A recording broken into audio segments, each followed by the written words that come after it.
Besok 10 November 2023 menjadi batas waktu akhir pengumpulan berkas pra-fit and proper test untuk calon tunggal Panglima TNI Jenderal Agus Subianto.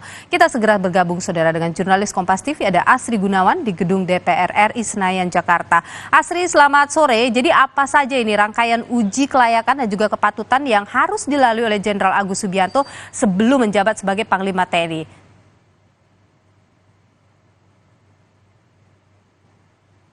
Rangkaian fit and proper test calon Panglima TNI akan dimulai besok dengan verifikasi administrasi yang akan dilakukan secara internal oleh Komisi 1 DPR RI pada pukul 10 pagi.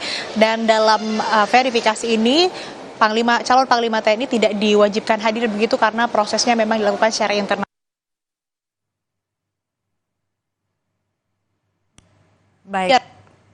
KTP, kartu keluarga, LHKPN tahun 2022, kemudian SPT pajak 2022, dan surat keterangan sehat dari rumah sakit pemerintah. Itu yang akan dilakukan besok, kemudian akan dilanjutkan ataupun juga fit and proper test akan dimulai pada tanggal 13 November 2023 atau hari Senin.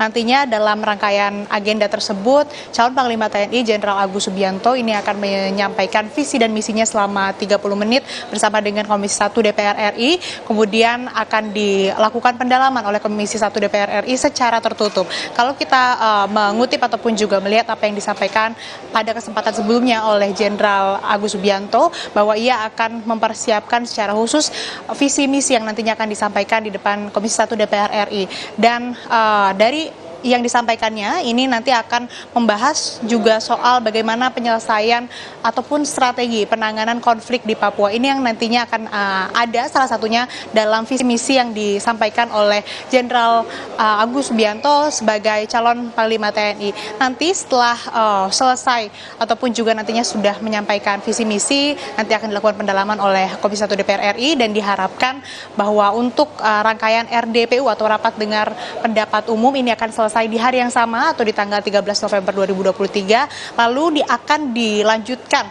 dengan melakukan verifikasi faktual dengan mendatangi kediaman Jenderal Agus. Ini akan dilakukan oleh Komisi 1 DPR RI. Setelah semuanya rampung, barulah nanti Komisi 1 akan menyampaikan surat kepada pimpinan DPR terkait dengan hasil fit and proper test untuk dibawa ke rapat paripurna DPR. Itu kemudian rangkaian fit and proper test yang akan dijalani oleh calon Panglima Tunggal TNI yakni Jenderal Agus Subianto, dan nantinya akan menggantikan Jenderal ataupun juga Panglima TNI yang masih menjabat sekarang yang nantinya akan purna tugas pada tanggal 26 November 2023 ini loh. Ya, Asri, apakah ada kemungkinan mungkin DPR akan menolak usulan calon tunggal pilihan presiden ini?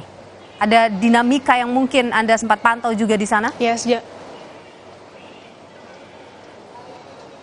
Ya, sejauh ini memang informasi yang kami dapatkan bahwa memang calon tunggal ataupun juga calon Panglima TNI yang disampaikan atau direkomendasikan oleh Presiden Joko Widodo kepada DPR ini hanya Jenderal Agus Subianto, begitu, hanya calon tunggal, dan ini yang nantinya akan dilakukan fit and proper test oleh DPR RI. Tadi juga kami sempat menanyakan kepada salah satu anggota Komisi 1 DPR RI, Dev Laksono, bahwa memang sampai saat ini hanya Jenderal Agus Subianto yang dicalonkan atau akan menjadi calon Panglima TNI Tunggal yang akan dilakukan fit and proper test pada hari Senin 13 November 2023. Jadi sejauh ini memang baru ada satu saja, dan dari DPR RI sendiri sudah rampung, sudah mempersiapkan dan juga sudah matang akan melakukan uji kelayakan dan kepatutan kepada calon Panglima TNI yaitu Jenderal Agus Subianto. Sementara demikian, Nilo.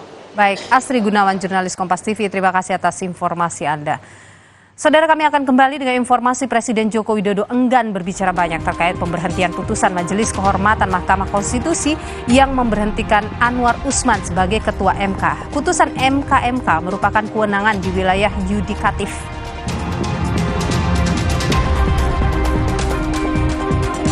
Baca Pres Ganjar Pranowo dan Baca Pres Anies Baswedan mengucapkan selamat kepada Soehartoyo atas terpilihnya menjadi Ketua MK dan berharap agar bisa menjaga marwah konstitusi.